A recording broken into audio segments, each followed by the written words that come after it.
كل شيء زوجين وأوجب علينا الإحسان بالوالدين ونشهد أن لا إله إلا الله وحده لا شريك له وأشهد أن محمدا عبده ورسوله سيد الكونين صلى الله عليه وعلى آله وصحبه وأتباعه أجمعين ليلا ونهارا في الطرفين فقد قال الله تعالى في كلامه المجيد وبرهانه التوحيد جواب قولنا أعوذ بالله من الشيطان الرجيم بسم الله الرحمن الرحيم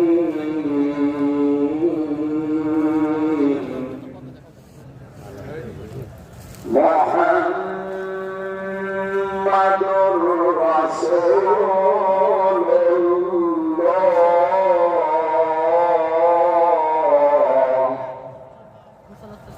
والذين معه أشداء على الكفار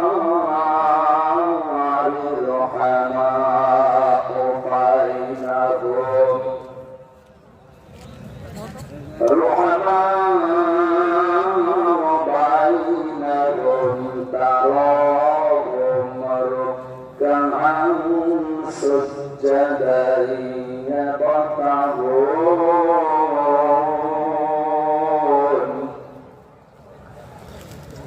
يبتغون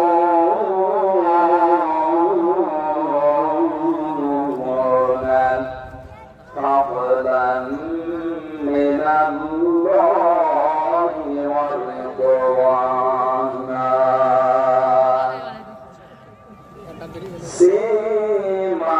سيماهم في وجوههم من أثر السجود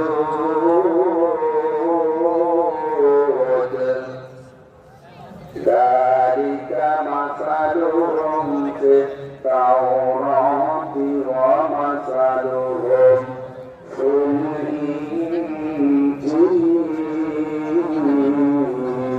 الإنجيل صدق عن أبي هريرة رضي الله تعالى عنه قال قال النبي صلى الله عليه وسلم من أحب لله وأبغض لله وأطاع لله ومنع لله فقد استكمل الإيمان رواه مسلم وما زادهم إلا إيمانا وتسليما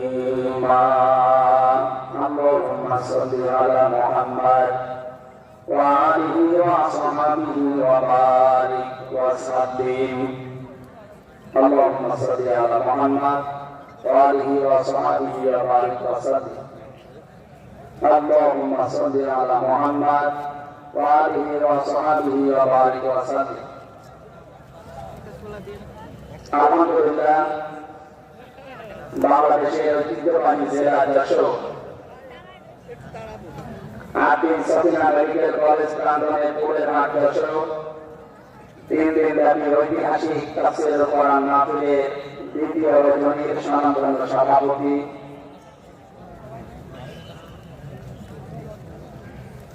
অন্তরের তৃতীয় সন্তান ইসলাম চিন্তাবিদ চিকিৎসাবিদ মরহুম শেখ হাফিজউদ্দিন তার সন্তান আলহাজ ডাক্তার শেখ মহিউদ্দিন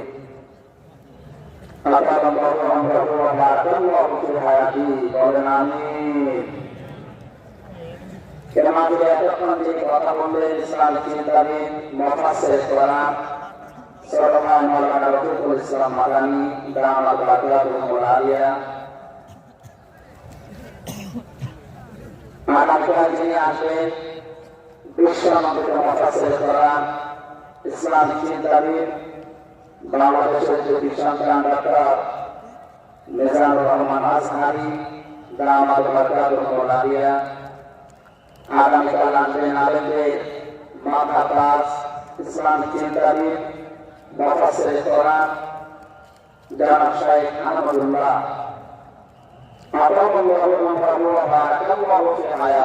সকলে বলেন আমিন। গতকাল এখানে তিনি আলোচনা লিখেছেন শাইখুল হাদিস ইবনে শাইখুল হাদিস আমার কারাগারের সাথী ইসলামিক চিন্তাবিদ শিক্ষাবিদ মুফাসসির কোরআন আল্লামা মামুনুল হক হাফিজাহুল্লাহ।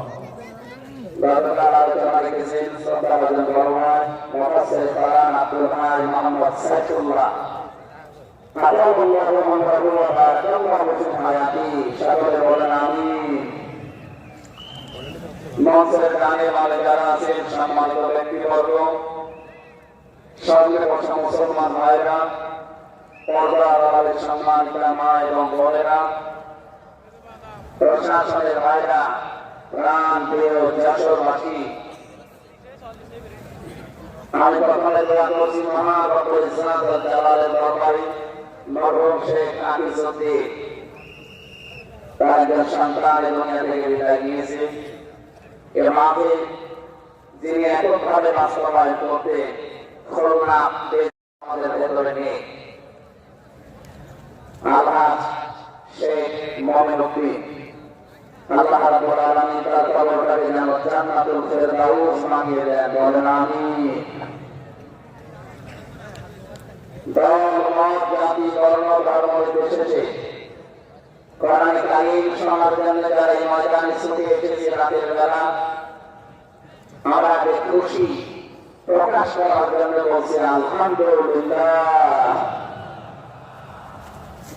সম্মানিত উপস্থাপক আজকে আমাদের সামনে যারা কথা বলছিলেন, আমাদের যশোরের কৃতি সন্তান বিশিষ্ট সঙ্গীত শিল্পী শ্রদ্ধাভাজন বড় ভাই জনাব তৌফিক বিন সামাদ দামাত বারকাতুহুল আলিয়া। সমাজের উপস্থাপন হিসেবে আরেকজন আছে বাংলাদেশের কৃতি সন্তান ইসলামিক চিন্তাবিদ নাসির শিল্পী বড় ভাই জনাব আমিরুল মুমিনিন মানিক হাফিজাহুল্লাহ। যে আল্লাহ আমাদেরকে কণ্ঠ ছেড়ে দিয়েছেন কথা বলার জন্য, 15.5 বছর মনে হচ্ছিল যে আমাদের বুকের উপর একটা পাথর চাপা দেওয়া আছে। পাথরটা আল্লাহ নিজের কুদরতি ভাবে সরিয়ে দিয়েছে। যে আল্লাহ আমাদেরকে এখন এই কথা বলার মতো সুযোগ দিয়েছেন, বলেন আলহামদুলিল্লাহ। পৃথিবীতে মানুষরা পেয়েছে সব কিছুর তুলনায় আল্লাহর কাছে কোরআন কারীম শ্রেষ্ঠ সম্পদ। আজকের এই ময়দানে সম্পর্ক শুধু কোরআন কারীমের সাথে, নয়তো আমরা এই হাজার লক্ষ মানুষেরা এই রাতের বেলা প্রচন্ড শীত অপেক্ষা করে আসলাম না।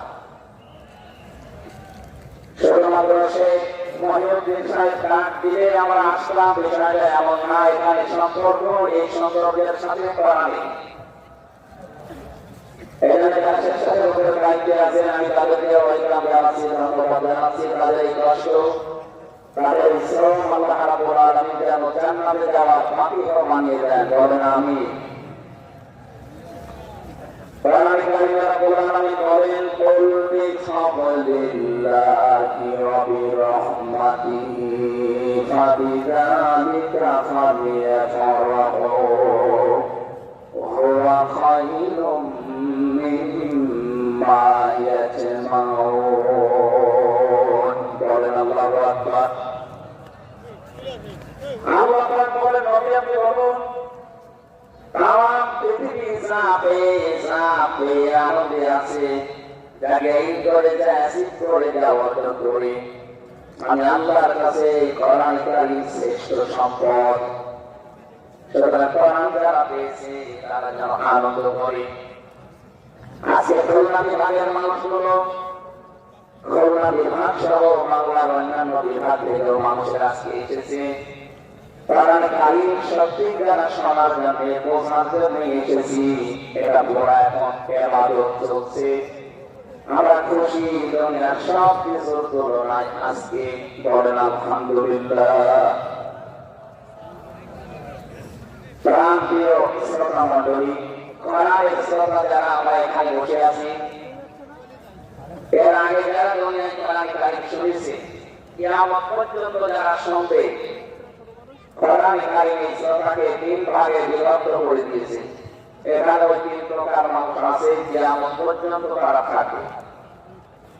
প্রথম নাম্বার, এই কোরআন কারীম শোনার পরে যারা বাধা দিয়েছে এই দুনিয়ায়, আল্লাহ কোরআন তাদেরকে ঘোষণা দিয়েছে তারা কাফির। এই বাংলাদেশে আমরা এই 54 বছরে নামধারী মুসলমান, কিন্তু অনেক কাফের আচরণ দেখতে পেয়েছি। সূরা হামিদ 36 নম্বর আয়াতে আল্লাহ তাদের পরিচয় দিয়েছেন, وقال الذين كفروا لا تسمعوا لهذا القرآن والغوا فيه لعلكم تغلبون।